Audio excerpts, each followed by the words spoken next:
first person that like that. You know what it's like when you're at the start or the bottom and you're keeping to yourself, but you see that one person that genuinely reach out and notices that impact you have. And it's like, yo, let's do something. Yeah. And that first conversation with you, you got so much out of me that I'm usually a person where in my life story I'm like, I'm cool with it, but it's like a hassle to get it out of me because I see it as like draining. But with you, it was just like, it felt like I was just talking to a brother. Like it was like the closest shit, and I was just going. Yeah. And dude, 1 second, I want to cut you off.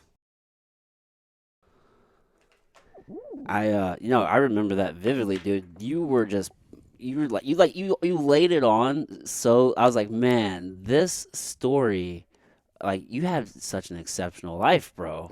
And I'm just like, damn, bro, like this is some cool shit. So yeah, that conversation will always stick out to me, bro. Because when you meet people, sometimes just the energy's there and you just connect. Yeah, most definitely. Yeah, it was definitely one of those things for me. And what my favorite thing is, every time I've watched the podcast many times over, and the one scene I always play over is how it says that, just that little gimmicky thing, but it was such a vibe. And I was like, yo, if there's one person that gets every immediate update, I will stay silent to whoever the fuck's trying to gig into tell my publicist, shut the fuck up. The only person that's getting information out of me first is this motherfucker right here. My man. Dude, here's the thing. You know what I feel for real? That because one of my main inspirations was Joe Rogan starting this podcast, which is ironic, all the shit that's kind of surrounding him, right? It's that's how it is. Dude, we live in such a world where I was having this conversation with a coworker, and we saw it coming, but we didn't think it was coming. Right. Think about you heard about that show Euphoria? Yeah, I haven't that seen wild it yet. shit, that wild show about high school or whatever. So I'm sick of the high school shit. Dude, we're living in such a time where I thought that all the bullshit and all the craziness that was going on, like on campuses, was going to stay there, but it's spilled over into the rest. It's being highlighted. Yes. It's being like promoted. Yes, everyone's a victim. Everyone wants needs a safe space. the drug addict, bad boy type shit. Yeah. And what happens is, I remember growing up in high school, we were using mechanical pencils and like fake papers and like foil teeth grills, right? Yeah. And I'm not saying some of the stuff in those shows doesn't happen, but not to that degree. And it's been exaggerated. And usually it doesn't last that long. What happens in the show? So, like, you have people getting drugged out, having hookups all everywhere. Like they're in adults. a circle. Like college adult shit. They did that when we were younger, too, though. Do you remember that show, that movie, Can't Hardly Wait, right? Who goes to high school parties? But it didn't get that much it got popularity, but it wasn't like, I think it's also because streaming wasn't big yet. And if you notice, then we had Degrassi, then we had 90210, then we had, and it became more and more of these shows aging. And the things were, instead of like there being growth, it's like the situations were getting worse and worse. But for the years of advancements going backwards on a life standpoint. Yeah. And then all of a sudden, if you think about it, the more these shows gain popularity, the more our own kids started to look more like adults. Because look, when we were young, how we looked like fucking kids. You know what I mean? Polos, fucking superhero shirts, you know what I'm saying? Yeah. No fucking cleave. Nowadays, it's like they are what they see. You know what I'm saying? Yeah. Yeah, that's a whole other issue. That's just they're trying to like make kids adults and hypersexualize young kids and shit. I got tired of it. I can't watch it. People were like, you got to watch it. I'm not watching it. Yeah. But the thing with Joe Rogan, man, it's so interesting because it started with the issue of, his stance with kind of the vaccine, and he had a couple of doctors on, Dr. Dr. Peter McCullough and Robert Malone. I remember that. And that was the controversy. And then a few days later, it's, Joe Rogan's racist. There's a compilation of him saying nigger like 15 times over the last 12 years or something like that. And there was a really shitty joke that he made, though, when he talked about, I walked into the movies and it was Planet of the Apes. Did you see that clip? Yeah, I saw that. And that was a shitty joke. And maybe if you heard the whole thing in context, I think he went on to say some very positive things, which would have, and here's also the thing. You got to take things in context. One, that was and not really one, but in addition to, and maybe even the last extra thing is that was a really long time ago, but also it's old because it's a Zoom or it's FaceTime or whatever that is. Either way, he's on the fucking thing with two other comics. He's just trying to be funny. It was a bad joke, right? So you just take it with a grain of salt. And again, it looks bad. He apologized for it. If you want to be sensitive about it, like that one was bad, but the other ones, if you listen to his show, which everyone who's mad clearly doesn't listen to Joe Rogan. They're just trying to be angry. Mm-hmm. Everything that he said, every time he said nigger, it was always in a way of like analyzing the word or using the example. Never like malicious or calling somebody that, or you know what I'm saying? So Yeah. I get some people have the hard stance of you should never ever say that word. There's no Mm-hmm. reason to ever say that word. Yeah. Or in my stand, I always just You'd look be at surprised. It's like I'm gonna keep it a buck. Like me and my cousins and stuff. Like they thought when we're chilling playing Smash Bros. Yeah. Like where I'm moving to, Mhm. they let that shit fly. Right. You know what I mean? Like we don't do it outside in the public because of the sensitivity Right. standing. But Are they white? no. Is Like it- well, I think from the standpoint one was, yeah. but it's also like that comfortability of like we know your intent. You know what I mean? Like Yeah. I'm a very firm believer of where I think comedians are one of the most important, even though they're an entertainer, one of the most important people on the planet. Reason being, they force you to face things you don't want to talk about. If they can make you laugh about it, it breaks the sensitivity of it, and then you can properly discuss it later on. Right. You know what I'm saying? If you really listen to a lot of comedians, people I used to love were like Eddie Griffin was one of the biggest impacts when it comes to social standings and pointing out shit like that. Mm. You know what I mean? If you watch a lot of his shows and look at what was going on in those years when he dropped those specials and what he was talking about that was hella sensitive, Yeah. Jim Jeffries is another one. Okay. And the thing is, it's crazy to see how of a sensitive time we're in, but it's also funny to see how everybody now has a history major. Yeah, that's true. You know, I'm of the belief that there are no bad words. Yeah. Like the word is the word, and the Words power shouldn't that have you, that much power to when it. you give it power, that's when it has that. So you can take the power away by not giving a reaction or really feeling so strongly about it. And that's kind of how I am with the word. I think Joe Rogan was hoping that people would take it in context because, well, let's just be honest. He's been doing this podcast for like 12 years or however long, and it's just now coming up. Clearly, this isn't like with the size of his show and his influence crushing all traditional media. How is this clearly not just a smear campaign?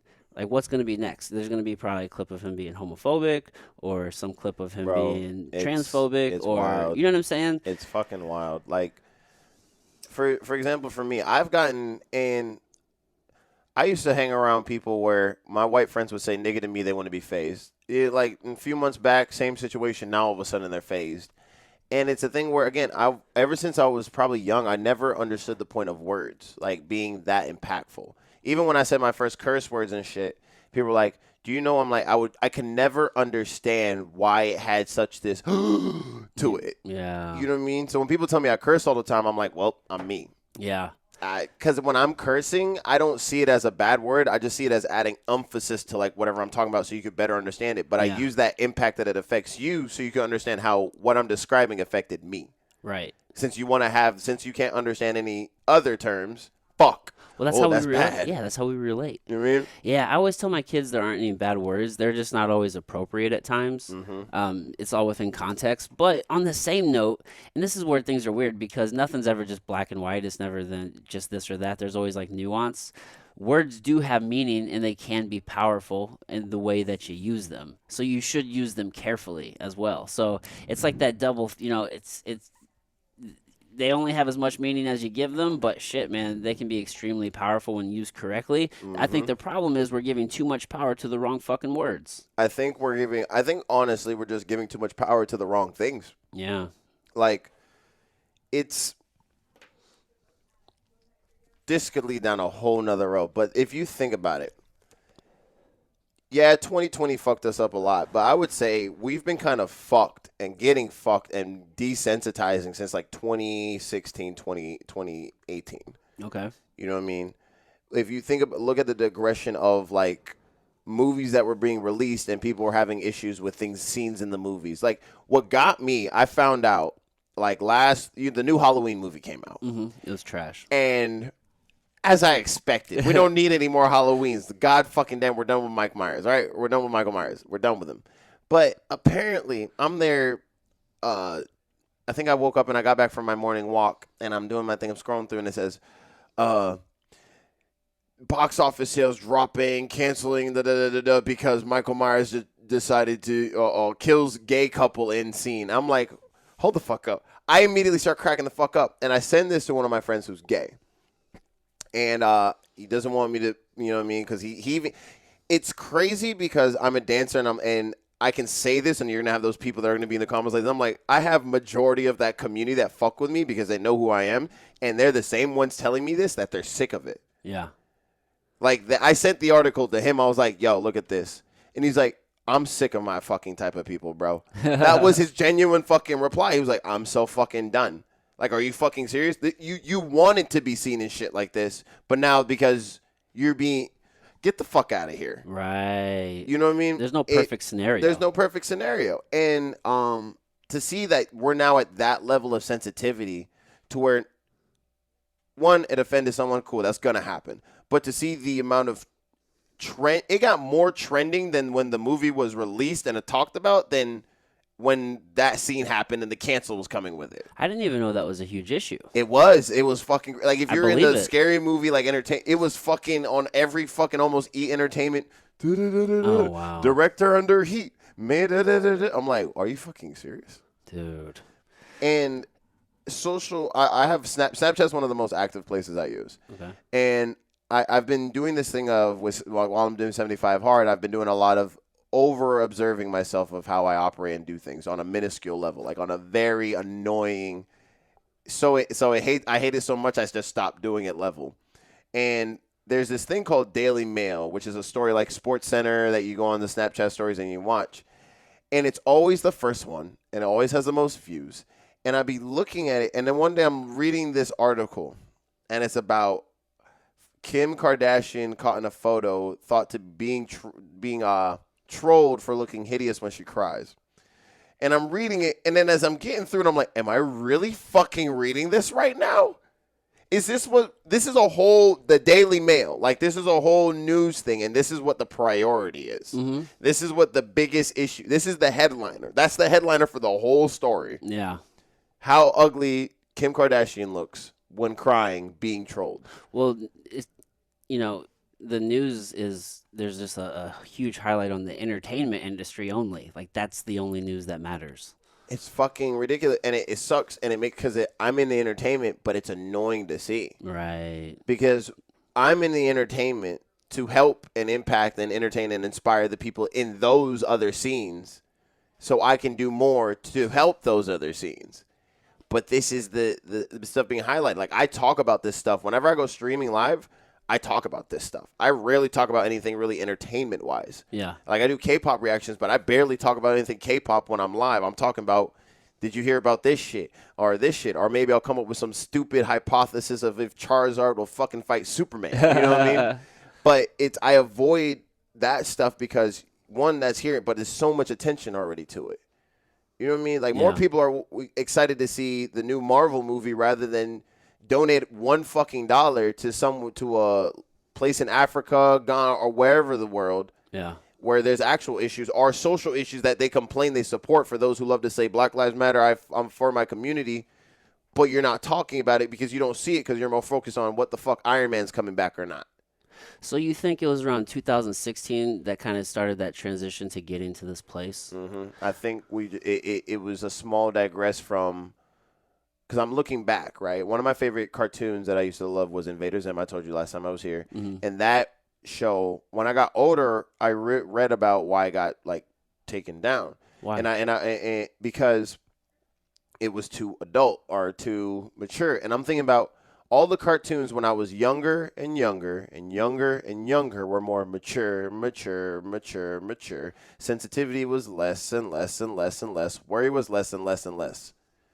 You get where I'm going? Like, even I was bullied, don't get me wrong, but the bullying now was less and less and less. It was more like just like, your mom's fat. But now it's like, oh, you did it because everything's on social and your whole fucking thing is on. Now you're all sensitive about everything you post, but you're trying to figure out why you're hurt. Yeah. Because you put it all out there to be hurt. Mm-hmm. And around 2016 is when I noticed, like, these cartoons are fucking sissy. These animes are sensitive this is recently I'm looking back at it because I'm, like, huge in, like, Marvel. So I was going back through all the movies and I'm like, wait, why does this look like the whole demographic is switched, or there's a lot of appropriation or facing towards it? I'm like, and I'm just like, why can't we just be? Yeah, dude, that's a fantastic question. So I would argue that it began way longer. You know what I'm saying? It probably started with when we were little, right? You talked about when we were little. Yeah. I think every generation, at least in recent history, has been struggling a little bit less, right, than the previous one. Things are just getting easier and easier. Yeah. So, I can't remember where I heard it or where maybe I read about it or something, but it was an article or something. It was referencing. It was talking about Harry Potter and how that series influenced an entire generation of I don't know what word I want to use. Essentially, just like liberal thinking people, Yeah. right? Including that's us, me, Yeah. that's our generation. Yeah. Basically, it influenced us so that way we would think in such a way that was just different. Because I think essentially, whenever they address equality and racism and a whole bunch of other issues in that whole series. So if you liked Harry Potter, did you or not? Oh, I fucking loved it. I'm Slytherin. I'm a Slytherin house. Oh, are What you? are you talking about? Dude, I fucks with Harry Potter so I'm hard. Slytherin all day up in here. I watch it every year. It's I watch every year, man. I probably. it's like a Christmas tradition. I think I maybe watch Harry Potter. I get an itch, so I'll watch it every Christmas because that's like tradition. You binge it all. Yeah. But I also get an itch randomly sometime of the year, like something I'll see something on the internet or something, and I'll binge it all. Yeah, I'll dude, just go through it all. it's my shit, dude. So either way, my point is, you have those things like those big movements in culture that influence the way kids think and that influence a whole generation. So that, man, if we're talking about because we're kind of like in this place of, we're not like the kids anymore. Like in life, we're still kind of a kid because It's wild to think about. but we're kind of entering this middle phase of like true adulthood, right? Like you're in like your late 20s, right? Yeah. So it's like as you're kind of getting your late 20s and then you start hitting 30, and then as you like kind of like I'm 34, so it's just kind of this weird place, at least for me, where it's like, fuck, dude, like I'm an adult. Like I'm not a kid anymore. I have that. I've been getting a very keen sense of time, and it's kind of scary. It's almost like. It's also why I'm very not. I don't stand for the bullshit that wastes time, and I also am very like so drive driven. Yeah. Because recently I've been very attuned to time, and it's been very scary because I already have like a weird overanalyzation disorder thing. Apparently, it's like a type of OCD where. For example, I focus on this crystal and I think of pink salt. My brain will automatically clock a 13, 14 different possibilities. It just overclocks. And I'm not hooked onto any single one, but whatever one I hook onto it, you know what I'm saying? So I've been having a very keen sense of time recently, and it's been fucking paranoying the fuck out of me because I've been having a lot of flashbacks of where I do meditation now. And meditation is very good, but this is how it fucking fucks you. When you start getting into meditation, like very attuned to your whole being and on a frequency to yourself, time is irrelevant to you to where I could feel down to the exact sensation, smell, visualization of a memory that was like when I was 6. And it felt like yesterday. But the one thing at that moment I realized, you can never feel the lapse of time. Yeah. You can feel the quickening and loss of it, but you can never feel that development growth. Like I can't feel, damn, that was a long ass time. It feels like yesterday I experienced that. But I can feel the panic of, fuck, 5 minutes flew by just now. Right. You get what I'm saying? Oh, yeah. It's fucking paranoying the fuck out of me. So, like, it's that bounce of between the two of them. Like, cool. Now I can feel that sensation of, like, I survived worse than this. Like, I don't have a vehicle right now because family fucked me and my car got repoed, and now I can't get it back. But I'm still going to Atlanta. Yeah. You know what I mean? Because old me didn't have that sense of time of experience. You forget the things you've already gone through that were worse than your current situation. That's how people get weaker. You know what I mean? I used to walk in the snow in Philadelphia in the winter, not dressed properly, with DC skateboarder shoes for an hour to and from to work in a produce fridge for 8 hours. So why the fuck am I going to let this type of mishap bother me when I survived that shit? Right. You know what I mean? But I forgot that feeling and sensation. I forgot that sense of drive and, like, it's do or die. You know what I mean? And I feel like a lot of people forget that sensation of some parents when they're teaching their kids how life was significantly, adequately better in a fulfillment sense because there was less sensitivity around and people could just be who they were which allowed us to get this progression where everyone is allowed to be who they want to be. Right. You didn't get here without that. Yeah, the struggle is a part of it. You know what I'm saying? But we forgot that. People can't relive that struggle. They can't feel it because they're not attuned to themselves. Right. And that's been helping me. Like, it's fucking, I'm like, yo, this ain't okay. This is not all right. I don't like this. Yeah, man, and new generations who don't ever experience the struggle, they don't know, right? So, yeah, usually around like 26, 27, you kind of start thinking about things a little bit differently, and kind of, as you get older, your perception of time is different, right? So things just fucking fly by. So, yeah, I don't know if it's just because at least where we are in this generation, it's like we're becoming those adults who are like the foundation of society. That were what we heard of and didn't think. And then now we're there. So, yeah, dude, it's probably started a long-ass time ago, and we're just getting softer and softer, and it's gotten to where we are today. It's fucking wild, man. But it's causing, and the worst part about it is it's sad because you think of all the things that were done to get us to the social standing of where we're allowed to be who we want, love who we want, live the life we want, identify as what we want. You know what I mean? But we forgot but now we forgot how tough the people were that helped build to get us to here. That's going to allow us to keep it. Like, it doesn't need to be this thing of where, if you don't see that we're imploding on ourselves, you're blind. Yeah. You know what I mean? Like, if you can't hear how divided we are, you're deaf. I was thinking about how it's easy this time now it's better than it's ever been. Mm-hmm. And anybody can essentially, you can create a career or a life doing. You upload a video and you're set for life. Almost any passion that you want, right? Anything you want to do. So essentially, that turns everybody into like a creator, like an artist, oftentimes. So that's kind of the attractive path. Mm-hmm. So because of that, we're moving away from actual skills, actual like foundational important skills and jobs. Something's funny on that I'm going to tell you about, but continue. I would say we're just moving away from trades. Mm-hmm. So I was just thinking that as we're moving forward, it seems like, oh, cool, because I'm guilty of, because my daughter's really good at art. I'm like, man, you can just be an artist and you can create a life, and it's easier and more like it's more easy to do that now than it ever has been. But is that maybe a bad thing? You know what I'm saying? We're moving so far away from these other jobs that we need. We need carpenters and pipe fitters and welders, and we need all of that shit. And it's actually a very noble career. You know what I'm saying? You make a lot of fucking money. You can do very well. Mm-hmm. But it's not cool. And people don't want to work hard. And what's funny, I thought it was good moving this way, but maybe it's not. So TikTok, which has TikTok has speeded the implodedness of what's happening by tenfold. Now, here's the funny thing. It's the go-to. It's like, but here's the funny thing. I found this out by watching another podcast. And God bless podcasts, by the way. Like, that is the one thing I will say is still holding us strong and slowing the process. But I was watching a podcast with a comedian, and again, pointing back to my topic, I was talking about comedians and why people should listen, because they're smart. Real good comedians are some of the smartest people on the fucking planet.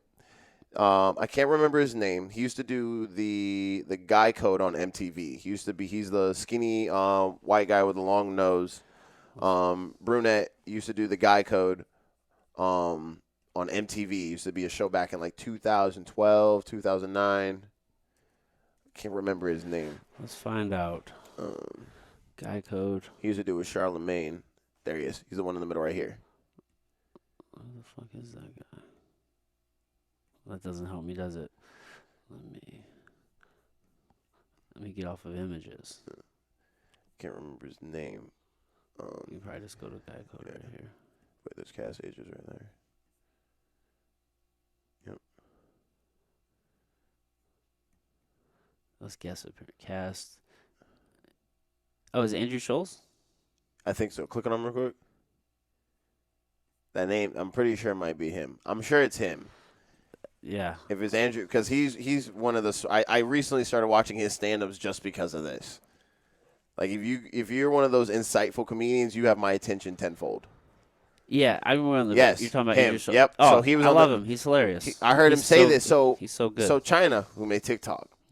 So you know how over here we do a cat fucking does a backflip, a kid does a fucking dumb challenge and almost gets sent to the hospital. You do a stupid dance or some Q6 or you're one of these e-boys where you now fucking try to be this over cringe sex appeal shit and you blow up and you get all the success. That's not the algorithm for China. The algorithm for China is if you are doing something of advancements toward the company or the nation, scientists, engineers, those are the ones that blow up on TikTok. Mm-hmm.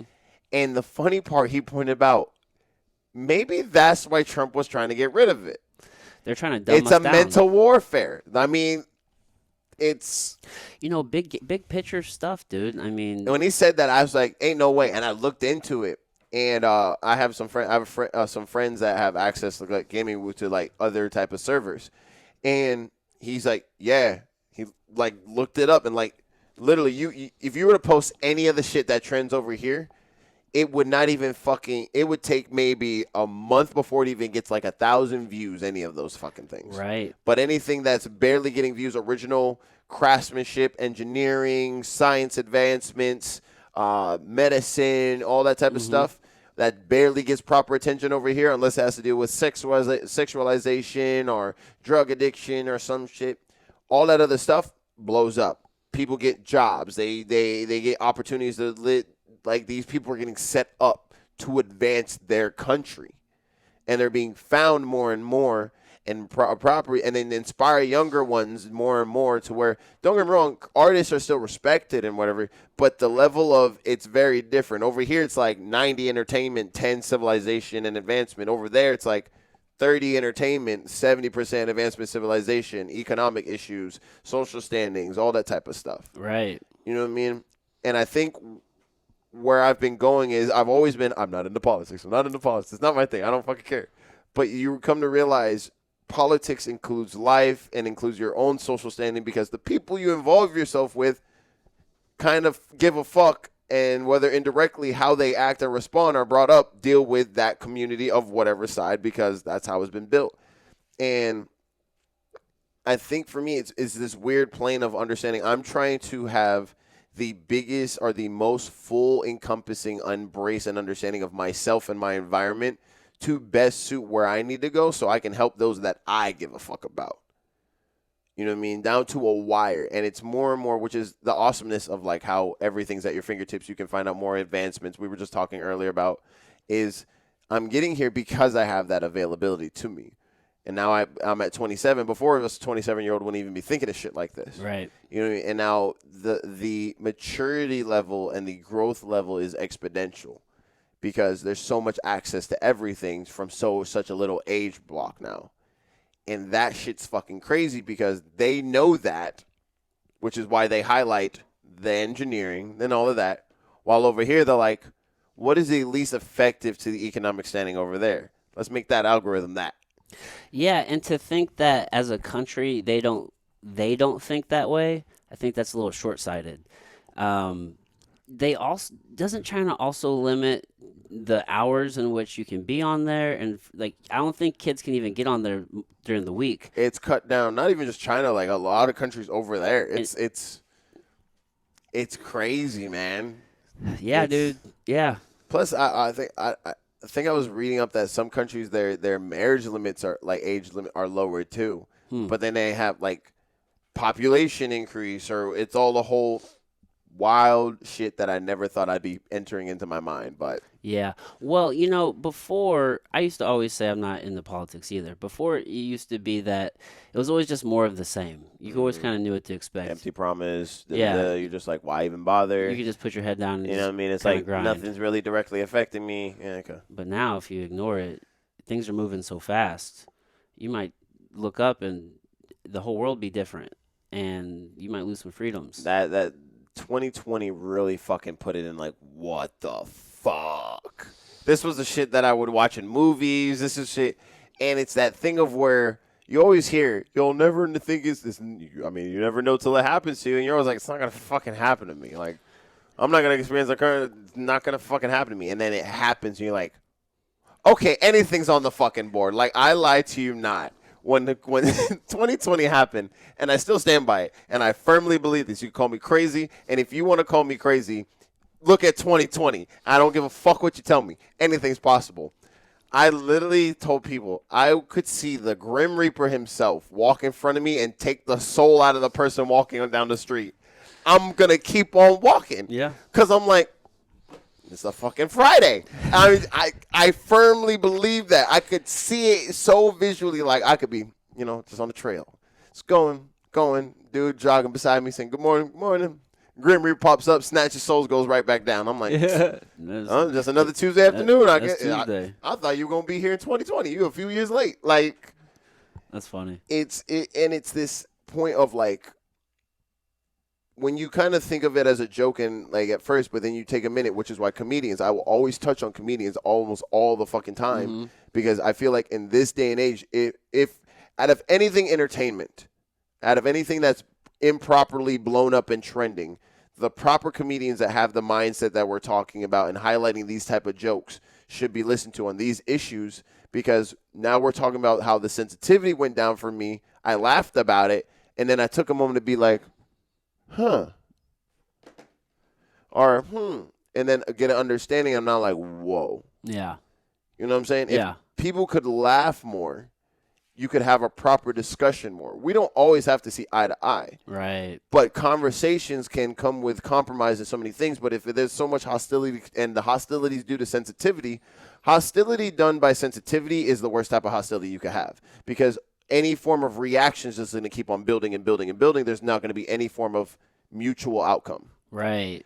Now, hostility built off of like an upward momentum, like say we're having a conversation and you're giving me blah, blah, blah, and I'm just button, or I'm just denying. That hostility, I could take to be like, you know what, I'm right. Let's come back to an agreement. Because that was built up, then there's an understanding, rather than you're just taking every word off the bat and you're just not hearing anything because you're hostile because I just don't see you. I like red, you like blue, but you want me to like blue too, but you can't like red. Right. Well, yeah. I mean, when all of your actions are driven off of an emotion, and you're not actually trying to take the time to see someone else's perspective, we're gonna be so fucking lost, which is where we're at. It's the scariest thing, and for me, there's no nuance to conversation anymore. None. And I think for me, that's also what pushes me more why I'm making this move, where I'm moving down to Atlanta and going around the people that I know are like me. Mm-hmm. You know what I mean? Like that whole group of people I'm going to be around, I know are like me. Because every time I go to visit for Christmas break, it felt like I was leaving home. It felt like I was leaving my tribe, like my community. Because there, I felt like I was the underdog of the social standing. Because they would freely talk and just do this and all the uncensored stuff, and they didn't see this or that. They would even joke. They would joke about some fucked up sensitive shit. You know what I mean? Like if you look up my cousin Simba, my boy Tanner, he's blowing up on TikTok. And they do dark humor, like real dark humor shit, and they're blowing up on TikTok. They're one of the biggest ones on TikTok. Like King Simba, the Bro Code, they're fucking crazy, and that they've always wanted me to be a part of them, and so that's where I'm going to be saying I'm going to be with them. I'm going to be doing that.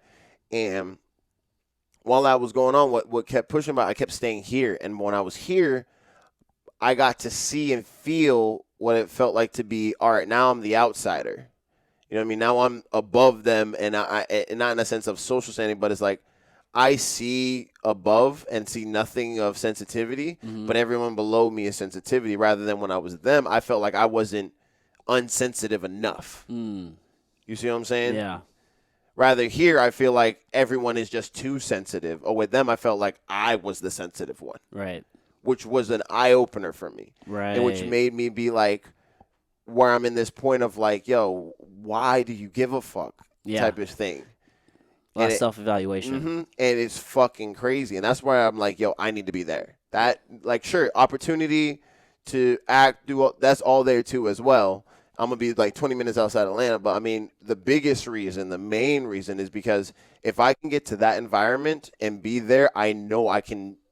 If I'm doing what I'm doing here as I am now, and I'm already here above everybody else, and everyone's looking at me as I'm this thing, and I already know I'm nowhere near, not even. But when I'm there, I feel here. It's just exponential with my growth of where I can go. Mm-hmm. You know what I mean? Because of the environment I'm putting myself into. Right. Well, it sounds like you realize that, well, one, if you want to improve and grow, you got to first take yourself outside your comfort zone, and you got to surround yourself with people that are better than you, right? Mm-hmm. But then also, it sounds like you just found your community. I did. I definitely did. That's fucking important, dude. Like, it's definitely a thing of where I've been recently over these past months feeling like I've been very antisocial. Very, like, I'd rather just be editing videos, recording, or have my head down in a game, playing, practicing to get better at esports. So not only do I look the part, but I can shit on dudes in an esports match. You know what I mean? Mm-hmm. I've been very, like, if I get even the ounce of, like, vibes don't work well, I'm not even gonna fucking try. You know what I mean? And more of, like, just being cool with being by myself. I've been loving it, but it's very deadly because when you don't have the community or a community that you resonate with, not that you reside in, that you resonate, you can live anywhere. Mm-hmm. You know what I mean? But you can only, like, reside and, like, genuinely embody yourself only certain places. You know what I mean? Like, for me, I could live in the mountains, but I'm never going to ever be eternally comfortable because I don't fuck with the cold. You feel me?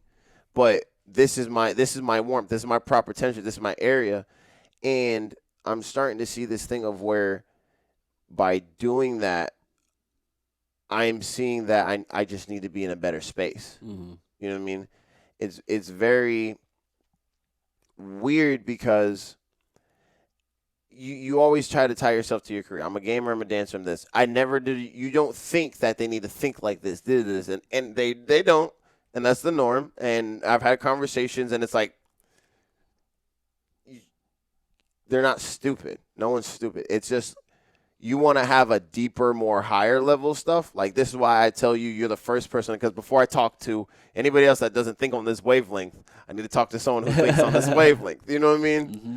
And that's why I said I got to talk to him first, because I will not be able to properly talk to you until I talk to him, because I need to get this out, and you're not going to understand half the shit I'm saying. My man. You know what I mean? So that's where I'm at, where I realize I'm limiting myself. And that's what I was doing. I was limiting myself to socialize with those around me adequately or all right enough. You know what I mean? And it's not to say that I'm better than or anything. It's just whatever I'm into, that's what I'm better at, or wherever I think in certain departments. You know what I mean? Mm-hmm. Frequencies. Not everyone sees eye to eye.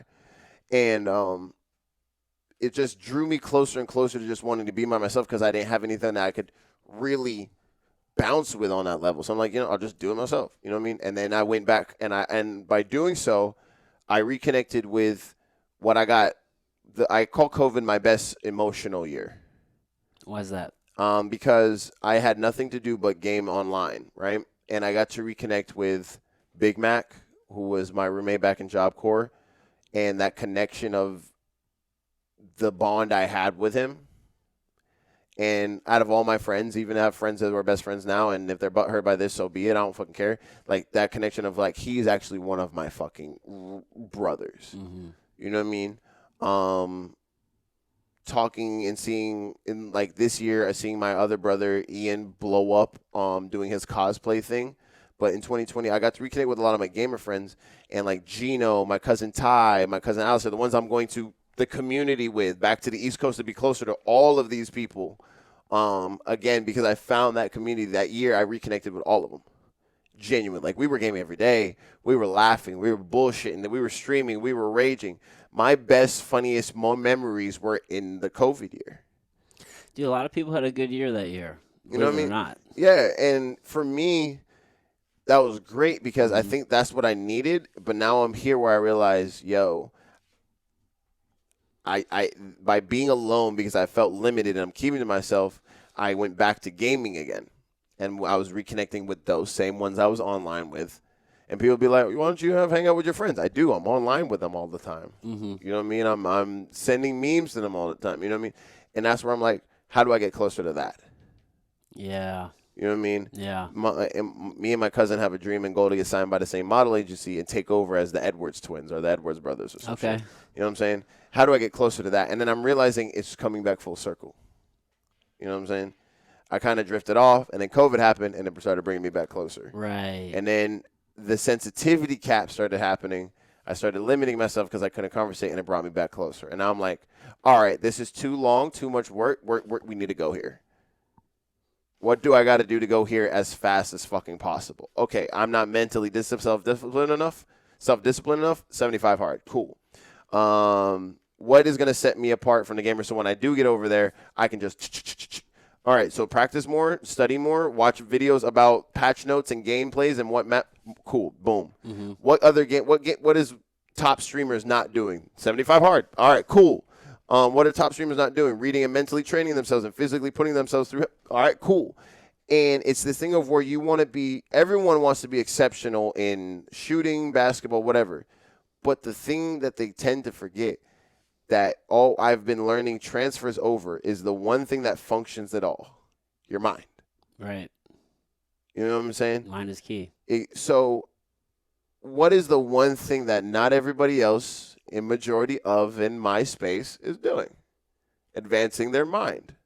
I'm like, okay, where can I go to advance my mind to give my body all the aspects I want? The grit, the discipline, the toughness, the things that made motherfuckers badass back then, where the sensitivity, where we were watching more mature shit, but we were kids, but we weren't dumb and like now where we would take what we saw on TV and be like, we were like, yeah, that's kind of bad. You know what I mean? Because when our parents talked to us, they disciplined us and they made us understand, but we weren't sensitive. We were like, I mean, yeah, it fucking hurt, but if we didn't get hit, we understood. You know what I mean?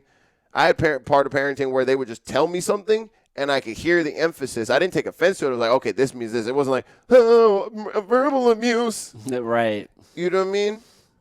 So what is all of this that I can have that makes me take over in this scene? And that was it. And it all goes back to the mind. And it all goes back down to the understanding of like, bro, you just have to be you and focus on you. And you will find those you resonate with. You know what I mean? And everybody could find that part. I guarantee you we'd all get along more and more. Because they all don't realize, be like, what's the whole point of seeing even division in the first place? All right, cool. You like that? I like that. All right. Well, fuck it. I mean, I like red. You like blue. Let's make some purple. You know what I mean? That type of shit. And it's fucking crazy because I remember as a kid, I would never think in a million years I'd think like this. And I'm like, I'm 27. And I just want to game, travel, teach, dance, and entertain people. I just want to make people smile, laugh, and inspire. And the reason why I like to help people with nutrition and health is like I get messages of like, oh, your videos inspire me, but I've been dealing with blah, blah, blah. And I'm like, I know when I started taking care of my body, what it did for me, helped me have better and enjoy things even more. If I can give you just the advice and the pointers to help you have that little more help where it doesn't take away from my creative space because my priority is entertainment. That's what I love to do. I'm not going to facade you or try to bullshit you. You just get free advice from me. I'll do that. You know what I mean? Because that makes the experience of me entertaining you even more. And then my entertainment has more of an impact on you. Right. Which is my selfish desire. Because when I see someone genuinely enjoy what I create and it made them feel something and impact them, I love that shit. You know what I mean? That's my kind of selfish, selfless thing. Yeah. You know what I mean? You feel better whenever you're healthy. You'd be fucking surprised. Like it's oh, I don't know, motherfucker. There's a reason. Like it's all chemically, but it's not even that. It's just like I be in the gym and I have a shoulder issue and I fucking hate it. But when I'm done and I feel the slight little bit of mobility and I'll see the physical little and I'm like, what else can I do? It's like kind of inspiring if you can become your own self-inspiration. You know what I mean? Dude, you just got to do more hard shit, right? Not enough people challenge themselves. It sucks. Yeah. 2020 was an interesting year, right? It was definitely a hard one for a lot of people, but it did force a lot of people to slow down. Well, forced everybody to slow down and allowed a lot of people to reconnect with certain things, right? I mean, I personally didn't really stop doing what I like to do. I just continued to do a whole lot of jiu-jitsu, just more like you were always one of those people I liked because you could feel your connected passion to what you were doing. Yeah. You know what I mean? It wasn't like, all right, this is a passion because this is what I have access to. No, this is a passion because this is what I do. This is me. Yeah, I pursue everything that I love. You know what I mean? And unfortunately, it did slow down the podcast. Like that put it on hold because everything has to be in person. But dude, the benefit of I just hear the stories a lot. It's like, man, yeah, I was able to just really get back to me. I was able to read more. I was able to connect with family more. I was able to just do the thing that I love to do. And for so many people, like your story is like, man, 2020 was actually a really good reset year. And it can, if you did it right, the momentum is carrying you into where we are today, right? Which is leading you to Atlanta, which is fucking cool. Like, that's a crazy ass city in that it's like the LA of the East Coast. You know, Black Hollywood for exactly, sure. Right? And I shouldn't call it LA because it's not as crazy as LA. LA is just well. The That's thing a whole is, different Atlanta. world. It's Black the Hollywood's probably the best it's way the to put opposite of LA because LA is.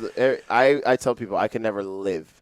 I will never fucking will. I never want to. I never want to even stay there more than probably a weekend or a few days. I've never been there. But I've heard people tell me about it, and I get the scenes, everything. But I could tell from the sensitivity standpoint, I would fucking intoxicate. I could never live there. It's a fun place to visit. It's a visit, for sure. Like, God, you can't get anything more beautiful. I still plan to, like, go there and visit. But I know I could never in my life live there. Never.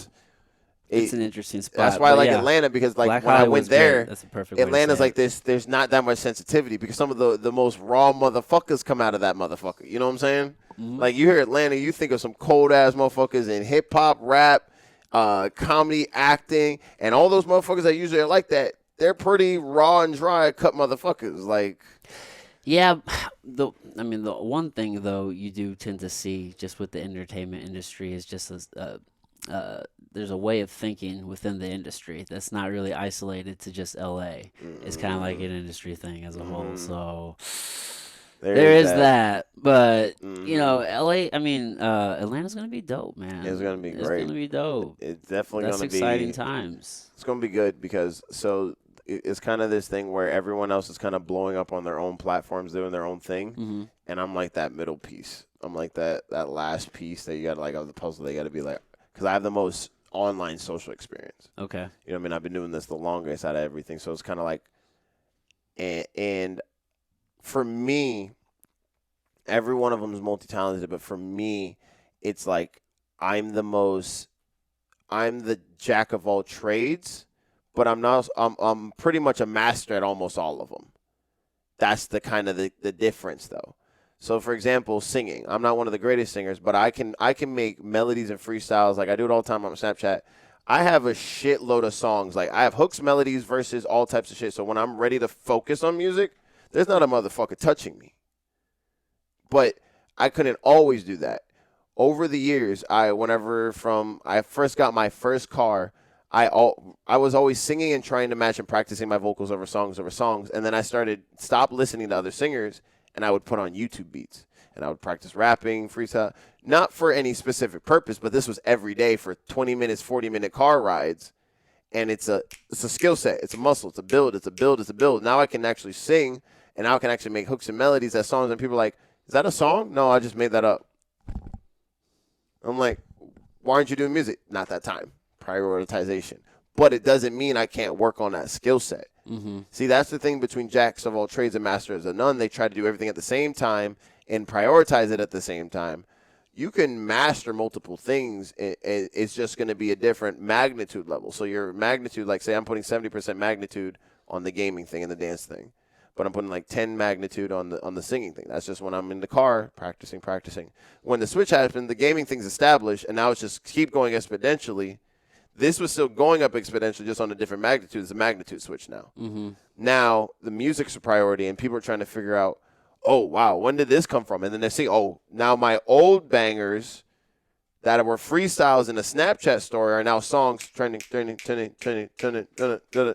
then you have the people who heard it on the Snapchat story continue that trend, and the magnitude now reciprocates, reconnects, and the magnitude tails tenfold. That's mastered. You know what I mean? That's two things being mastered at the same time.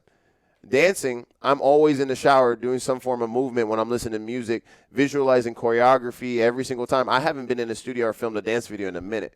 You know what I mean? I've been focused on my knee, training my knee, retraining my knee, mastering it, while still mastering everything. It's just magnitude importance. Now, when I go to Atlanta and I drop my next freestyle video, and 20 people are like, "Is this choreographed?" No, that's a freestyle. And you're wondering how my choreography, my freestyle looks like a choreo video. Mastering. Yeah. You know what I mean? I've been learning that the magnitudes you put between things is what makes it confusing as to why you can't master multiple things. Right. You just got to have the understanding and the patience to realize. So for me, my sport is, I put it down to a sport standpoint. Everyone says focus on one thing and try to be the best at that. My one thing is entertainment. Dancing's dribbling. Gaming's community, like coaching. My handles, that's like fitness. My nutrition is like, you know what I mean? Shoot a free throw. Like one, everything's an aspect of one thing, entertainment. So when everyone's telling me I do multiple things, I'm like, I always say I'm not doing much. And I genuinely mean that. I just see it as I'm just doing my sport. Yeah. You know what I mean? That makes sense. Like, I can't have all my skills can't be the best at the same time, so I'm developing my handles right now. Developing my handles, because when that opportunity comes, when it comes to game day, all of them got to be firing. Right. You know what I'm saying? Yeah. Because I don't know what that opportunity may be, and I don't know what it will be for. Right, but there's a greater vision. You know what I mean? You'll have multiple little opportunities, and those are like practices. Those are like drills. It's like, all right, we have practice today. That's a little opportunity to work on. Coach, you know, you don't work on everything in practice. He says, today we're working on handles. That's modeling. I got a model gig. Cool. More experience. But there's going to be one major game. There's going to be a final that's going to fucking put you on the fucking Hall of Fame of your life. And you got to be firing on every single. Your three-pointers got to be on. Your handles got to be on point. Your passing, your teamwork has to be on point. You know what I'm saying? All of that. Got to be ready. You know what I mean? And that's, again, magnitude. Now I'm putting magnitude towards getting to my community, my team. That's my teamwork. Helping them to know what I know, editing, social timing, commenting over, caring about the comments over the likes. Don't give a fuck about views. Give a fuck about the people watching your videos. Understanding genuine content from money content, all that type of stuff, and teaching them that where they already have the magnitude numbers and viewership, now they got to get down before it's too late type shit. Mm-hmm. You know what I mean? So that's my teamwork. Mastering that now. I've been putting a little magnitude on it here and there with the team I have here, which I still plan to carry with me. Now it's time to master it. Switch the magnitude from solo, working on myself. That's already going to keep on going. Now I can switch the magnitude now. Yeah, well, you got to build yourself before you can help the others. Mm-hmm. Man, dude, you got a whole vision. I like it. It's because the opportunities will come. There's always an opportunity. It's just whether or not you're ready for it. Mm-hmm. And did you put yourself in the position? And I've also gone to that point where I just don't hear excuses anymore, man. It's like excuses kind of annoy you in almost sense. I don't know if you've noticed, if you've been in that, you probably have, where no tolerance. You'll exactly. You don't have any ill will, and people take it as you just don't like them. It's like, I don't like you. I just don't like what you're spitting out. I don't like your aura. I don't like your ethics. I don't agree with that. Yeah, I don't agree with that. So when you're like, oh well, I'm waiting on don't care. Yeah, often you'll hear like, oh, I want to do this, but I get the buts. I'm like, I'm already out of the conversation. I'm already tuned out. Done. What? But what? Just tell me why you can, or how you can, or what you're thinking about trying or ask to do. a question of how can you. Yeah, or, you want to brainstorm for a second? I'll do that with. Don't tell me. Oh, you okay? Cool. Especially when you go through when I can't even talk to you about it. So what are you up to? Mm-hmm. Nothing. I mean, just same stuff. It's just working on this and this and. What do you want me to say? Exactly. And that's how I reply. People always be like, "What are you doing? Same old." Like the consistency, and it's because on the grand scheme, it is the same stuff. Like you said, it's entertainment, right? It's like from their perspective, it's like. Yeah, the grind hasn't changed. The details have, and it really there's a lot. Yeah, like I'll switch the ball handles from a crossover backhand to now it's a between the legs upward. Yeah, I can't tell you everything. How are you even going to understand, or are you even going to care? It doesn't. It's hard. It's fucking very hard, and it's a thing because like you give a fuck about people, but it's like you just don't have a tolerance for the bullshit fuckery they're gonna give you. Mm-hmm. You know what I mean? So you come off as this, like, I don't fuck with people. And I say it's a contradictory, and it sounds maybe stupid, but I love people. I fucking can't stand people. Yeah, man. Nothing is black and white. That's that's just the biggest thing I've learned as I'm getting older is that it's usually yes and. It's like, yes, this and that too. Also, it's always everything in between. It's never just one or the other. It's never just plain black and white. And I'll be like, I want to help you, but I can't fucking stand this excuse shit because, like, and I know I'm not going to get through to you. And especially when I see people that I know have been through similar situations or horrid situations, and these people carry themselves how they do and handle things how they do. And I'm like, what reason do I fucking have? Like, really? Like, it's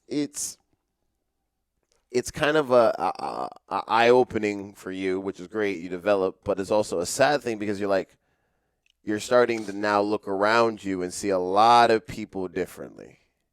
Yes. And that shit kind of gets very sad because you start to notice you naturally degress from them unintentionally because you know of how they are and now you can't stand it. Right. And you're like, I You're fuck different. with the person, but the way you view and carry yourself and do things is like, man, come on, man. I'm like, and it's not of your view, it's just how you view everything. Yeah, I tend to view it as, because I'm always constantly taking just the audit of the energy that I around me. I audit the energy that I allow around me. But whenever I look at it's like, all right, you're on this trajectory and I'm on this one, and I'm just gonna let them play out. And I don't really look at it as me distancing myself. I just look at it as I'm just gonna allow you to do your thing, and I'm gonna do mine, and they're just diverging. I just let you just do your thing. I'm gonna start trying to see it like that because, well, the thing is, I have people that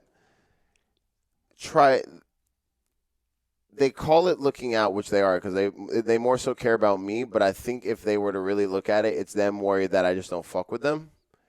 And they said they're checking in on me, and I always said I'm good, I'm genuinely good. And then I've also realized sometimes I will make an issue that annoyed me, something that upset me, something that pissed me off, to where now I can talk to him about it and tell him that's what was going on, when really I didn't give a fuck about it. Just so that they kind of convince me to make me think that there was something up. That way they can reassure themselves if I fuck with them or not. And just so they would get off my back and they understand, like, hey, I do fuck with you. I'm just like you said, you're letting it ride out. All right, yeah, this fucking, and then you're like, I just let out negative vibes, bro. Yeah. What the fuck? Got baited. So, like, that's where I go back to, like, I just been in that bubble because I refuse to give them the opportunity. And it comes off like I as this asshole, and I'm like at this point where, I mean, you always called me a villain, so fucking be it. Let me just be the villain I guess I'm meant to fucking be. Yeah, man. Just own it. Just own that shit. I'm like, at this point, I'm like, you know what I mean? I always play villain with my friends because we're always like that. Dude, people are going to think whatever they're going to think anyway. That's the thing. You have to do what's best for you. Yep. You know what I mean? And because you can't, and that's the biggest thing I've been finding is, like, I've been doing more for people, less people. So at first I was doing a lot for a lot of people and less for myself, but having very little impact. I've been having a lot more impact on less people after doing more for myself. You know what I mean? Yeah. I'm able to properly train people at my job that they'd be like, yo, how are you lifting these boxes with ease? Well, I work out. You know what I mean? I took time to just focus on working out and eating right and treating myself right because that I needed to be able to physically do these things, and they watched. And now from the time I took to develop myself, I was able to teach them properly how to work out, use certain equipment, get them into the proper understanding of how to operate in a gym and what you should be looking at, and then now that they do their thing. Yeah. You know what I mean? I let the reins off at that point. Yeah, dude, you have to take care of you before you can really actually help anybody else. So many people are walking around life suboptimal. You know what I mean? It's easy to think that you feel okay, you know, even though you're sitting there, you're not sleeping well, or you're drinking soda every day, you're eating junk, you're not moving your body. But dude, the moment you start doing those things, you realize, oh, I feel so much fucking better. And then you can do more.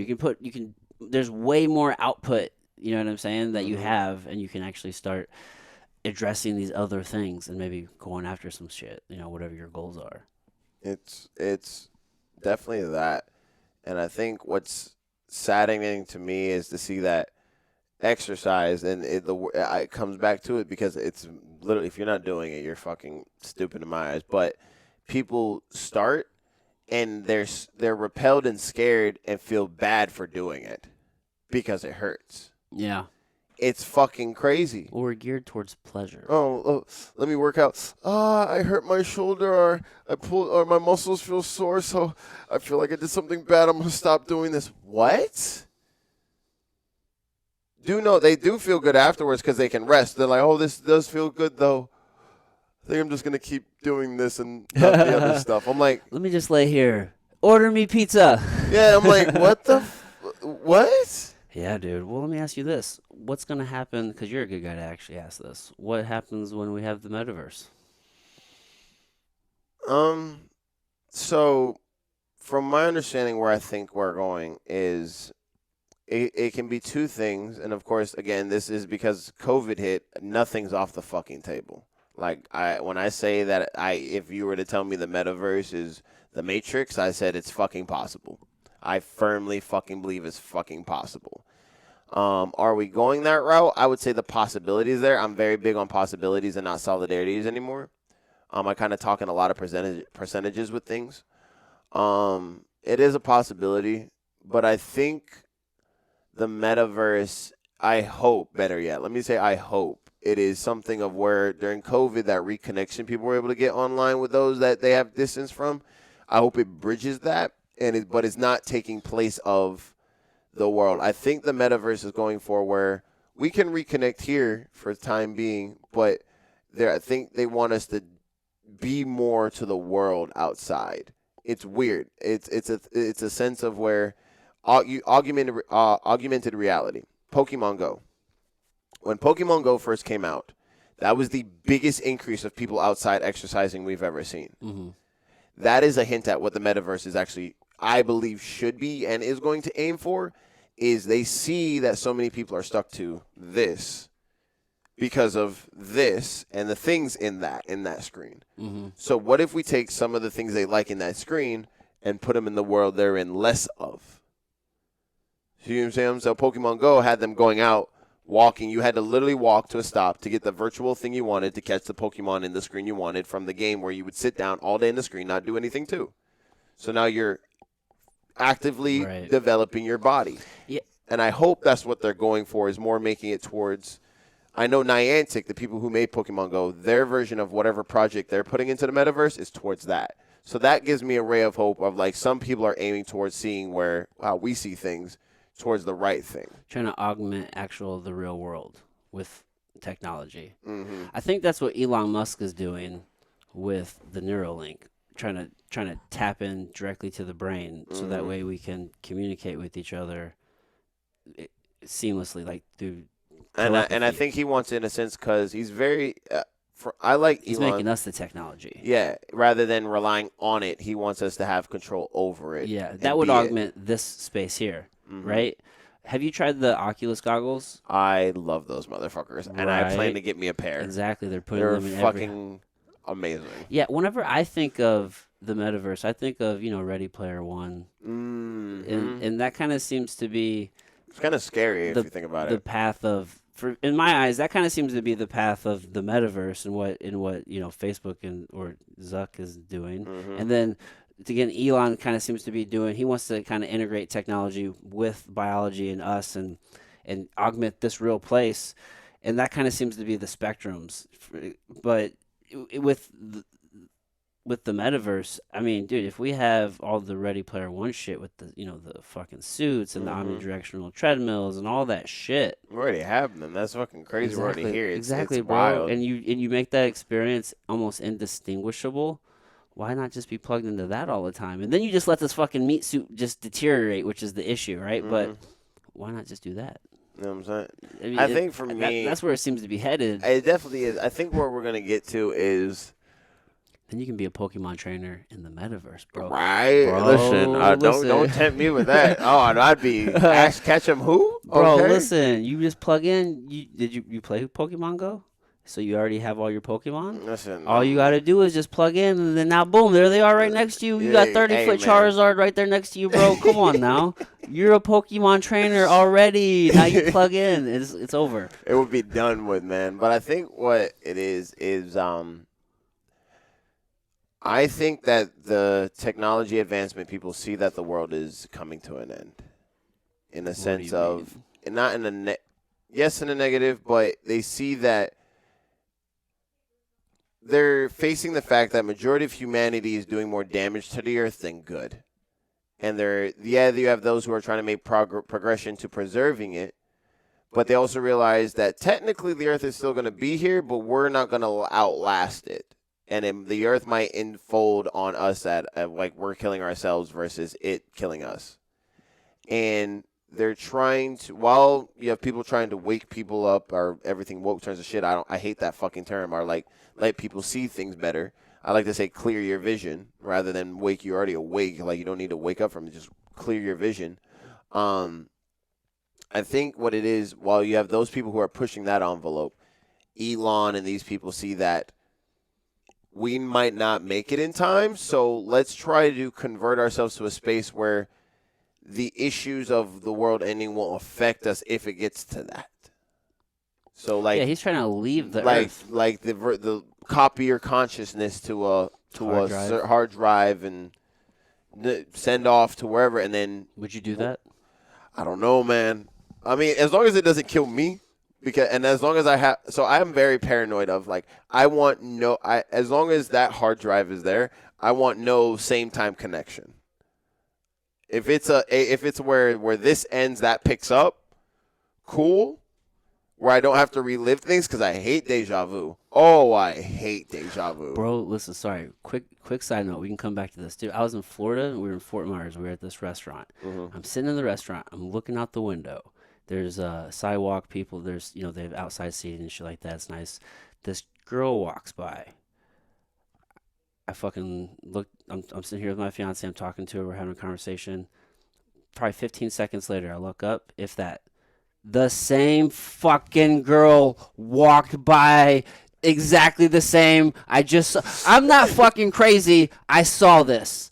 I'm like the Matrix. Something just got reset. Like, what the fuck just happened, dude? Listen, I see deja vu. Sometimes it happens. I experience it. There was nothing more real. Maybe I said, all right, maybe she just walked by back and you just fucking missed it. And then she did one of these numbers. And then you're trying to look at the time frame. You're like, that's not possible. I'm like, I don't think that fucking happened. I'm like, something. Bro. For me, anyway. It's bad because I have that overanalyzation thing, so it kickstarts a tenfold. That fucked me up, though. And I get migraines when I get real bad deja vu. To where, put it this way, my migraines were so bad, I ended up looking up deja vu theories. And apparently, I'm a firm believer in, if you can tell me with a straight fucking face, and you genuinely believe that after you see all the technology, but you're going to tell me you believe that you saw the screen showing the moon, you believe those people flew out there, that we proved this, that, there's multiple cosmos, there's that beyond us, that we are literally a fucking grain of sand in the entire Florida beach, and then that is only a grain of sand in that, and you mean to tell me to think that we're the only existence? You're fucking stupid. You are dead stomp fucking. I will tell you to your face, you're fucking stupid. You know what I mean? I stand on that ground where now I'm accepting, like, no, this is actually the right thinking. You're dumb. And I'm here thinking about it. It's a frightening thing because, so deja vu theory is considered to be where you'll have multiple. You ever seen the series Loki, the Marvel series? Yes. You saw where the singularity separated off in the timeline? That's the deja vu theory, where it's all one timeline. The Eternal Master explained it best in Avengers Endgame when she was explaining how the stones separate and all that. There's the same timeline in streams, but it's happening at the same time, but at a different, again, like I said, magnitude. So say you saw that event, it's because maybe you stopped somewhere that they didn't, but that same event is pivotal of the girl walking past. So you happen to get a glimpse of it while it was happening in that other simulated timeline, but then it happened to you because now you're at the restaurant and it's a catch-up point. Yeah, that's how bad it was for me, man. It's and once I saw that, I realized I was heading down a rabbit hole. I'm like, I'm gonna accept this as my truth and leave it at that. Let's just leave. I could work with that because I'm a Marvel fan. I could work with this. I'm working with the Loki universe. We're done. We're gonna leave that. I'm just gonna. Except that shit gets wild, right? it's crazy, and life's been more fun actually that way when you start to think like this, and when you clear your vision, life's more fun because you start to play around with like the universe and shit. So you're like, all right, universe, I want to do this, I want to be in this position, and you forget about it, but you start doing things, little increment things, and then like for me, and now I'm in a position where I'm heading, I'm like, okay, the universe is working now, all right, dude. I don't know, for whatever it is, especially I'd probably say the last, I don't know, 2.5 months, I've really tapped in to this. Man, the amount of momentum that I'm feeling, and you feel fucking unstoppable, dude, it's crazy. Just the fucking the clear embodiment and just knowing and the understanding of like what true belief is, and when you just know something and you're just like, all right, I'm thinking it, I'm saying it, it's going to happen. It is going to happen, whatever it is. It's so different than when you just say the words. When you truly know, you can feel that manifestation, dude, like it's different, bro. And I'm just on a whole different level right now, and things are just wild. I love meditation, and I'm obsessed with it. And this is also why I smoke too, because I don't smoke to get this crazy loopy high. You know what I mean? I only smoke sativa. I'm not really, unless I'm going to sleep, I'll smoke indica because I like the euphoric I get. But I also like the fact that I get this vibe of where I feel like, okay, my mind's getting lifted now. It feels like I got a weight off of my head. Like somebody's like, all right, open your brain now. And I actually get a lot more done. I actually have better overall productivity. I'm more critiquing of myself because I'm more over it to observe. Like everything's kind of heightened. Mm-hmm. And it's been helping me to get to where I am because I'll be there, and a lot of people usually say, "Oh, people that smoke are, you know what I mean, they're not productive." I'm like, "Well, you can shut the fuck up," because when I smoke and I'm sitting, I'm being lazy, my mind's telling me, "Bro, you really just not doing shit right now? You could be recording a video. I record 10.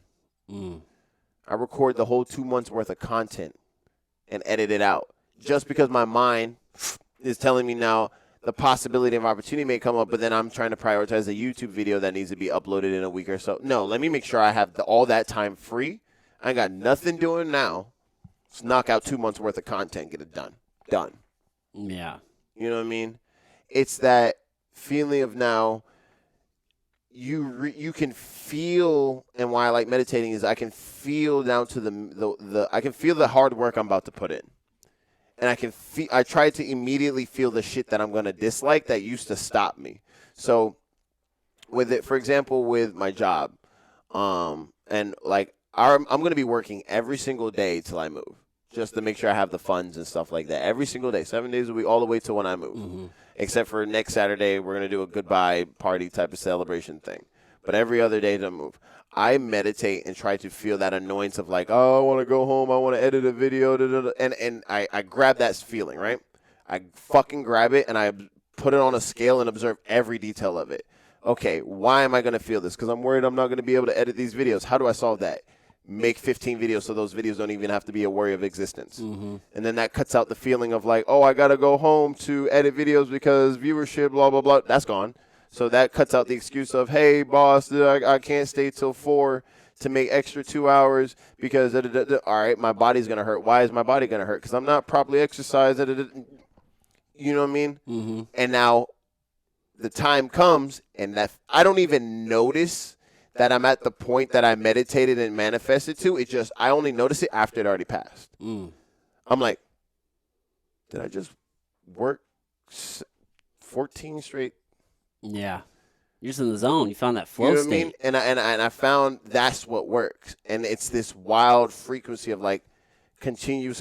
And I can feel myself surpassing all these people in like this scene that's like trending now because I have that weird sense of time to where I realize this is a minuscule time scale into what I'm trying to accomplish and do, to where you're going to be like low viewership died out when I'm consistently going. Yeah. It's fucking eye-opening. The universe is wild, man. Energy is real. And if you want one of those that believes it doesn't exist, and you believe that we're just one thing going around, You can call it whatever you want. God, the universe. I feel like it's all one thing. It's all words, yeah, but it's something big and grand. Like man, and we have the power to fucking tap into it, man. Bro, and manifest. I'm trying to tap into the most. You got to work though, right? You got to fucking have intention. You got to struggle. One of the things I love is to bounce back to anime, and I joke with my friends at work at this. I'm like, yo, y'all gonna know I reached the magnitude of fucking frequency when I walk in with some anime powers. Like, how you gonna know? Because this building's about to get the Shinra Tensei first. It's about to get almighty planetary devastation. I hate this place. I usually joke with them like that, but it's a thing of where, again, why I love anime kind of pushed me to, I would watch these characters that I aspire to be and I love and I want to look like.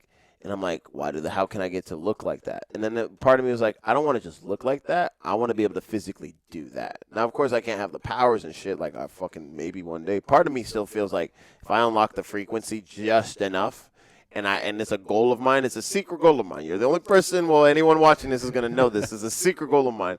I secretly am trying to, like, manifest some form of power. And I feel like I can. But I feel like the universe won't let me because I know too fucking much from the Marvel Universe. And I'm too much of a nerd that it doesn't trust me with even controlling tape. I feel like it feels like I could do world domination with too much power for one man. Right? You can't do it, Julienne. You can't do it. I'm in my brain, it's telling me this. I'm like, all right. Okay, well, I'll fucking use other skill sets and I'll fucking dominate and everything else till then. I just want to be able to do one thing. I just want to be able to see myself. If I can die a happy person. If I can see a cup of water and I do this and it just, bloop, I'm done. I'm done. That's it. I don't want to do nothing else. That's it. I just want to know I did it. Bloop, cool. Done. Take it back. Take it back. What's that scene? Is it, what's that scene? Is it X-Men?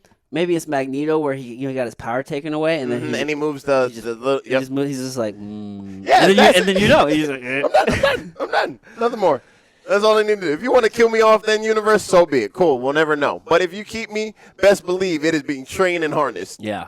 I'm not gonna do anything else with it, but best believe. That's all. Shit, man. Well, our time here is short, so you might as well go all in. And that's why I train, because that's one of the pushes, the biggest reasons is that little secret mission.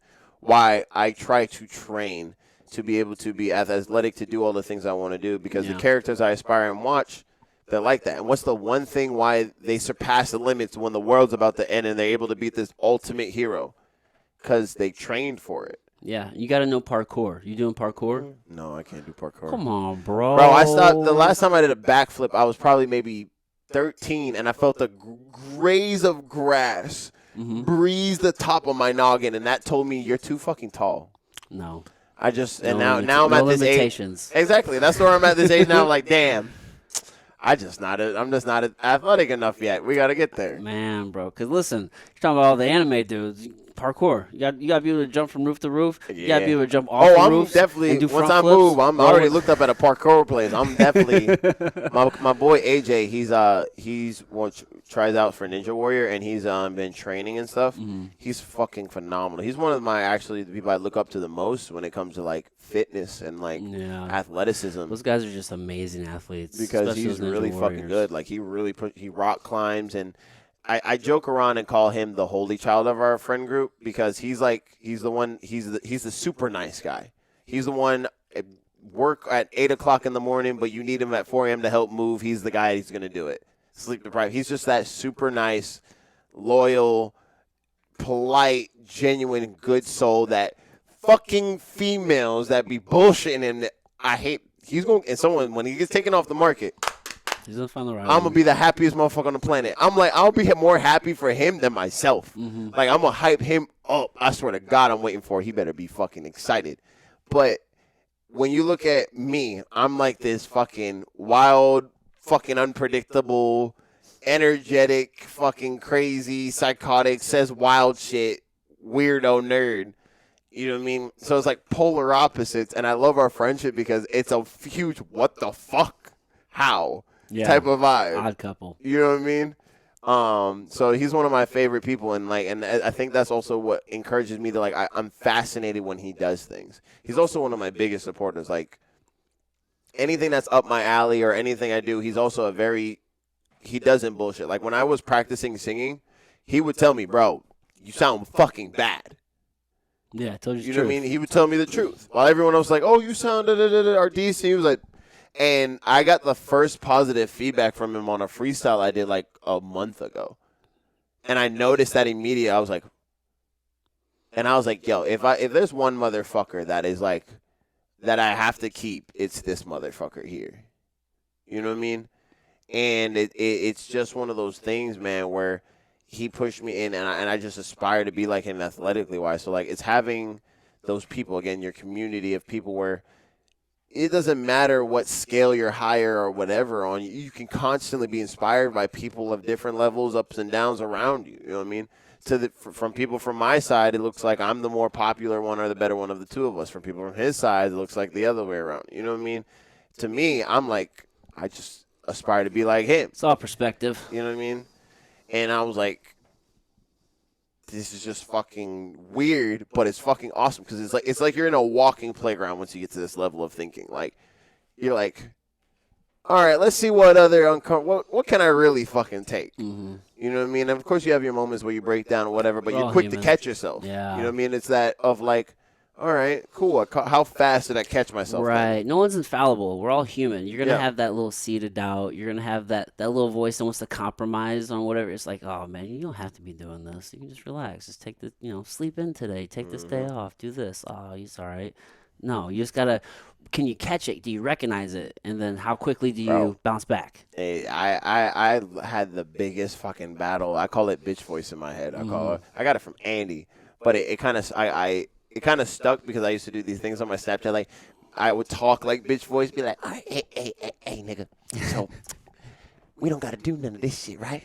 Hear me out, bro. You ain't nobody got to know. If you don't post it, they won't know. You know what I'm saying? You don't got to show up to the gym, my nigga. You can just say, oh, today's workout was hard, man. You know, do some bullshit, nigga. You know what I'm saying? That's a convincing ass dude right there. He's smooth. He's smooth as shit. Yeah. I'm telling you, that man's smooth as shit, yo. My dude. He was talking to me the other day, and I'm there in the bed, and I was up later than usual because I work was longer, but I still had to get my progress in, my gallon of water, all that type of shit. So I had to get that done. And it was the day that I didn't post anything. I didn't post myself at the gym. I didn't post myself, none of it. I just only posted my 7-yard prop, my progression day. And that was the toughest day. That is the day, surprisingly, that I should have broke and would have been old me and would have broke.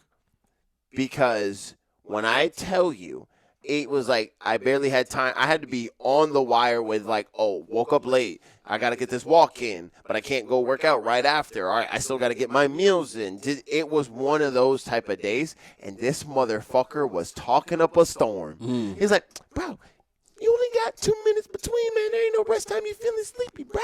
My nigga, bro, it's all good. Just, you already didn't post about it.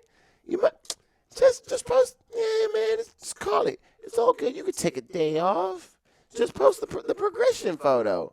That way it looks like you're still doing 75. It's all good. They ain't never got to know my nigga. You know what I'm saying? And he was talking up a storm, and I'm like, bro, we not doing this today. We're not negotiating. And I highly recommend, and it's a thing where you hear about it, you got to change every aspect of yourself to better yourself. So I stopped changing what I listen to. When I'm in the gym, I don't really work out to music. It's weird and rare you'll hear me working out to music. I'm working out to, there's specifically one YouTube channel, Ben Lionel Scott. He makes the perfect short videos of montages of speeches and shit with the proper cinematic background music. It sounds like a coach is in my fucking ear. So it gives me this feeling I'm like in the fucking gym, and coach is calling me out. So you're going to pussy out. You got to. And this lady comes on. She's like, don't negotiate with yourself. Count down for 5. And as soon as you hit 1, just do it. Mm-hmm. And I happened to hear it at that time, right when I was about to break and be like, I mean, he's right. I could just be like 5. And then it was like, don't negotiate. Kobe came on. Don't negotiate with yourself. Then that lady came on. Count them from 5 and do it. And I did 5, 4, 3, 2, 1. Just went. Yeah. And did everything I had to do. Overcoming that resistance. But I got to that point because I started months ago, before 75 Hard, working on what I could at that time. Again, different magnitudes, working little tiny magnitude of switching and listening to more and more of motivational shit for myself, what works for me. Right. And it wasn't consistent off the bat. I would listen to maybe 2 minutes here and then 40 minutes of trap rap. Now it's fucking an hour of that and 20 minutes of that. The magnitude's up now. You know what I mean? Mm-hmm.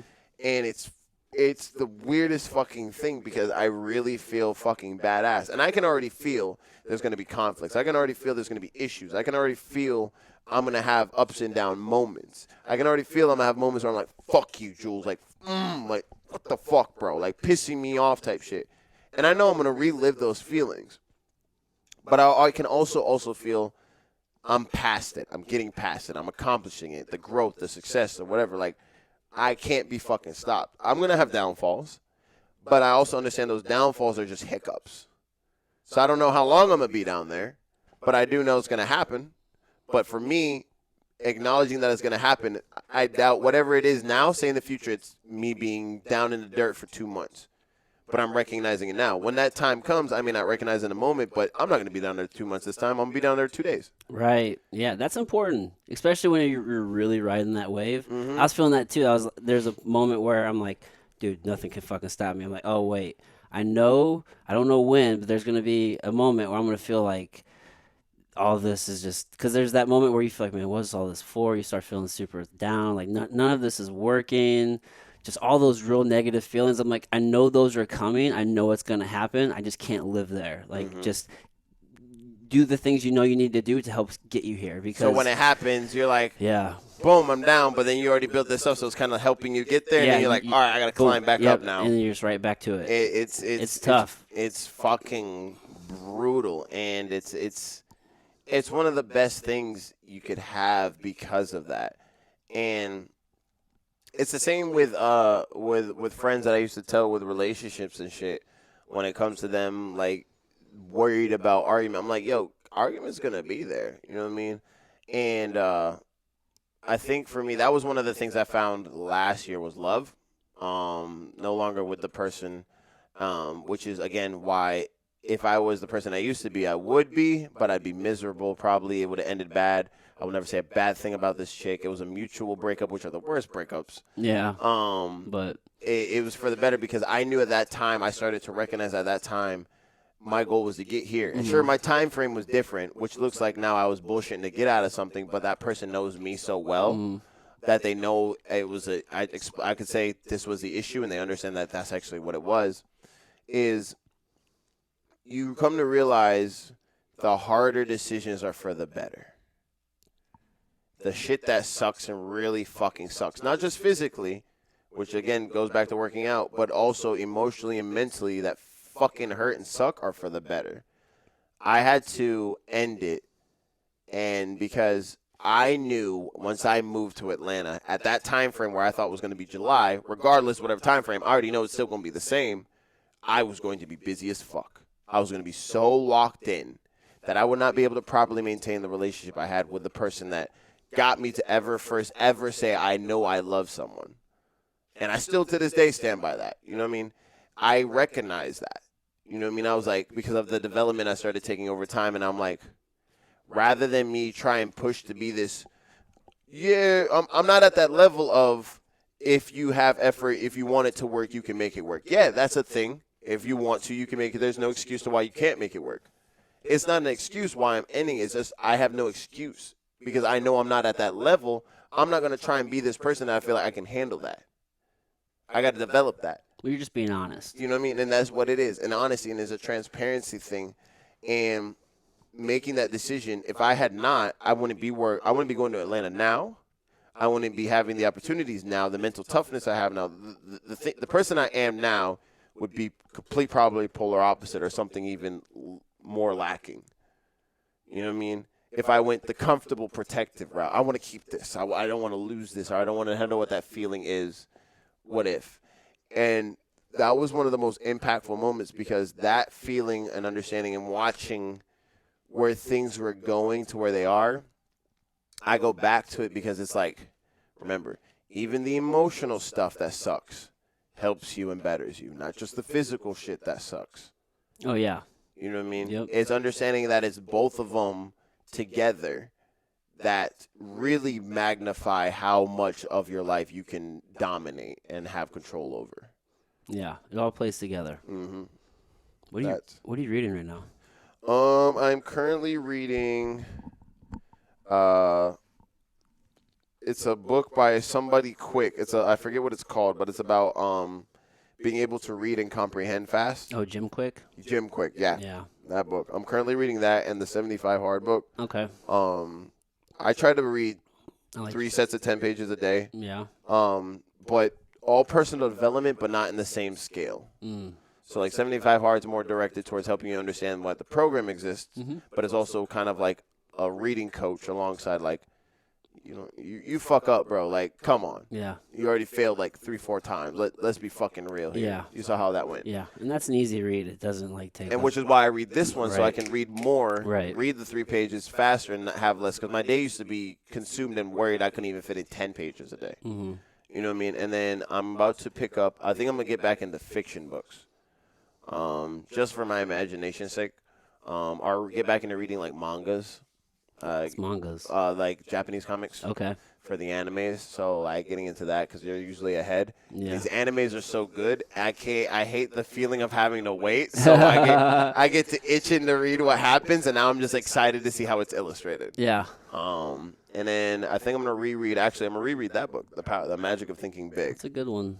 I think I'm gonna reread that one. But yeah, reading's become a priority for sure. Yeah, dude, it's one of the things that I really enjoy doing. It. I definitely go in spurts. I try to do my 10 pages a day. I'm not always as consistent. Oh, I already know I'm about to stop for a while once I'm done with 75 Hard. Yeah, I'm always consuming something, though, right? Mm-hmm. Your diet is more just what you're eating, right? It's like, what are you watching? What are you listening to, right? There's so many ways. I'm reading a lot of shit for sure. Yeah. There's this, I signed up for this email thing called the Daily Brew. Okay. I saw it on Snapchat. And again, your mind works with what I usually skip past ads like that, but because I'm on this wavelength, it said they caught me with, you want to know more about any and anything? I'm like, if I could just know, I'm. This is where I say I'm a villain. My friends call me a villain because I know so much. Mm-hmm. I'm one of those people where I'll lay out a situation and be like, oh, I already knew you were going to do this because I did this, but 2 minutes ago I did that, so you would do this. That's me. Okay. I'm methodical. You're a schemer. I'm methodical.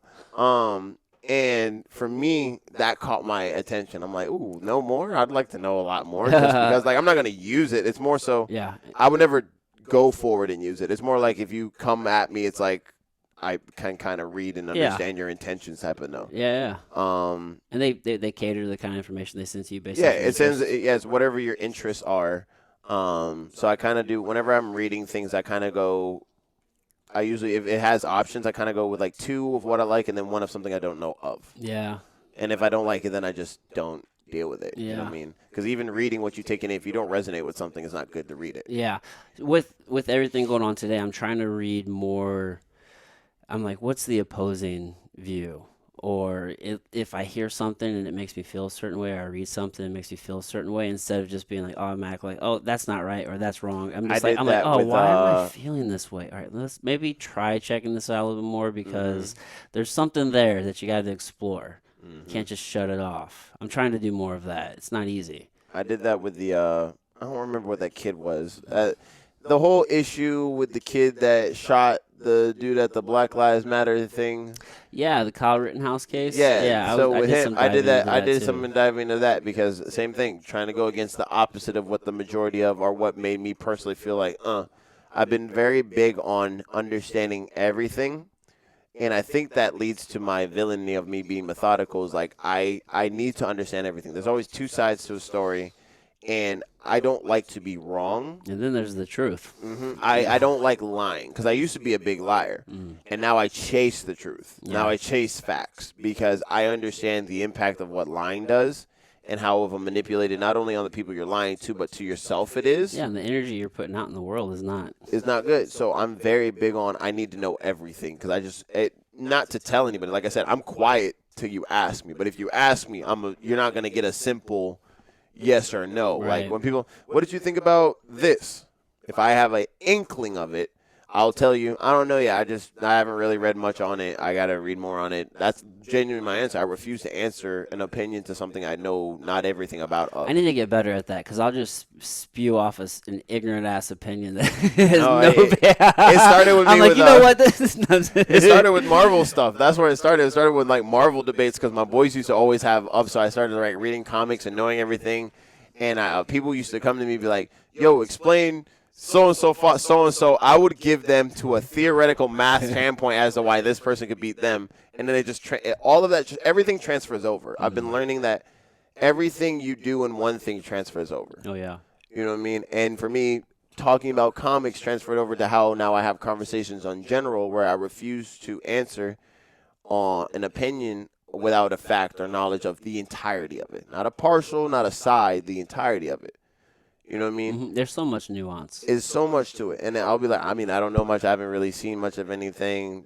I can theorize, but that's if a theorized opinion is allowed. Again, I'll still be like, I mean, I don't know much, but this could be a thing. Right. You know what I mean? But I don't know everything, so don't take me at a great for literal for it. Yep. And it's been so easy to breeze through social things because of that. Like, where you want to avoid something, you're like, all right, I know how this person thinks, operates. I know why they're talking about this topic. I'm going to give them this reply so when it shuts down so they can't even come back to me about something else. Boom, bop, cool. Keep going. Mm-hmm. Especially when you're on that solo dolo, but some people are just dead stomp them like, you have to say something to move me. What do you think about this? Well, the thing is, I think da-da-da-da-da-da, but again, I don't know much of anything, but you could look up so-and-so where the actual are facts. Bye. Boom. Right. Easy, quick, easy, but that's from me taking the time for myself. So it's more so, again, I just want to be able to have control of how I operate through every aspect of my life. So I like to know whatever I got to, and that meant knowing more and knowing everything to certain things and not making assumptions and just one biased opinions, understanding the opposite to where you can see where the compromise comes in and why it's there. It's fucking just a huge ass fucking playground. Just a huge ass playground of trying to figure out what ifs and like just saying, "Woof, this is weird." Dude, it's a ride, bro. Julienne, it's a fucking ride. It sounds like you're on quite the journey right now, dude. It's full of growth and exploration at the moment. It's a lot, and it's scary because it's scary fun because I can feel all the growth that's coming, and it's coming fucking fast, and it's coming a lot more than I ever thought it would be.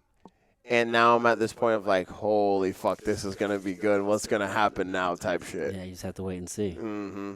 So patience is a good thing I have now. I am a very patient person now. Yeah, like that persistent patience. Like I even though I'm excited for like the 19th, and I'm excited, and I can feel the 23rd like tomorrow.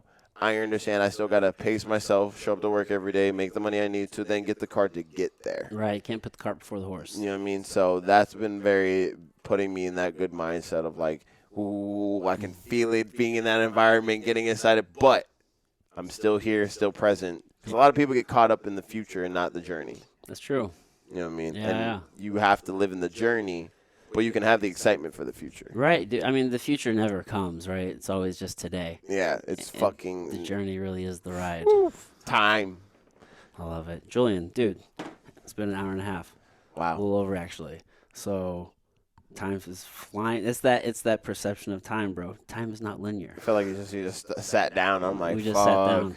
Dude, thank you so much for doing this. I can't wait till the next time we fucking catch up already. Yeah, man. I'm definitely... It's gonna be big, man. Dude, It's gonna be big. You're on a journey, man. I really like to see it. So I appreciate it. How can people follow along? Where should they check you out? At It's Zulz on all socials, just ITSZULEZ. I kind of just matured and grew up at a kid's gym. My grandmother, she was like, "How long do you want to have kid in your name?" I was like, so I spent like fucking an hour texting friends like Zitachi, this and that, and I was like, let's take the Z from Zim. Everyone already calls me Jules, and it's just me, so it's Zulz. It was already there. It was natural. Yeah. I noticed you dropped the your favorite nerdy alien.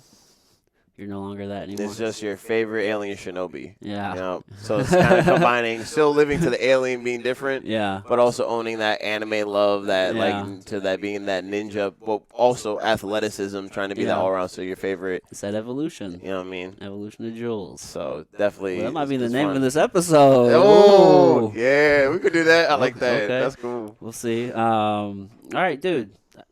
Do you have preferred social medias? Like, which one is it? Is it TikTok? Is it Instagram? Is it YouTube? Instagram. I mean, all of them. I'm kind of just I put them active all across there, the but I board. didn't know which one's your. I'm mostly on Snapchat and Instagram. Okay. YouTube's kind of like because you get home, you read the comments, everything. And TikTok's just too very censored. I can't deal with that. I just more watch the funny shit on there. Yeah, I can dig rather it. than post on it. It's Yeah. just not for me. All right, right on. Well, dude, thanks again, my man. Thank you, man. All right, everybody. Bye.